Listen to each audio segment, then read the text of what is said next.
நீங்க ஒரு பிராமின்ங்கிற ஒரே காரணத்தால் உங்களுக்கு இருக்கு. ஆனா ஆதரவுகளை மட்டும் நீங்க ஒரு விஷயம் நல்லா புரிஞ்சுக்கங்க. நம்மளுடைய கழகத்தினுடைய கொள்கை அப்படிங்கிறது மதச்சார்பற்ற சமூக நீதி. அதுதான் எங்களுடைய கொள்கையாக எங்க தலைவர் முன்னிறுத்தினார். அப்ப இந்த கொள்கையை ஏற்றுக்கொண்டு எங்களுடைய கொள்கை தலைவராக இந்த சமூகத்தில் இருக்கக்கூடிய சாதிய வேற்றுமைகளை கடைய வேண்டும், சாதிய வேற்றுமைகள் இருக்கக்கூடாது என்று தன்னுடைய இறுதி காலம் வரைக்கும் போராடிய அன்பிற்குரிய தந்தை பெரியார் அவர்களை கொள்கை வழிகாட்டியாக ஏற்றுக்கொண்டு இந்த கழகத்தில் இணைந்து பணியாற்றியவர்கள் நாங்கள்.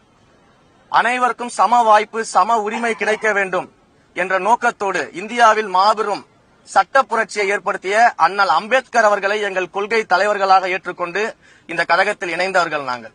எங்களுக்கு மதமோ, சாதியோ, பணமோ, இனமோ, மொழியோ, பாலினமோ எந்தவித பாகுபாடும் கிடையாதுன்றத உறுதிமொழி ஏற்றுக்கொண்டு ஒவ்வொரு நாளும் அந்த உறுதியை எங்க நெஞ்சில தாங்கிக்கிட்டு தான் இந்த கழகத்துல நாங்க இணைஞ்சிருக்கிறோம். அதனால சாதி பார்த்து, பணம் பார்த்து, மதம் பார்த்து, இனம் பார்த்து, மொழி பார்த்து, எதை பார்த்தும் எங்கள் தலைவர் யாருக்கும் வாய்ப்பு கொடுக்கல.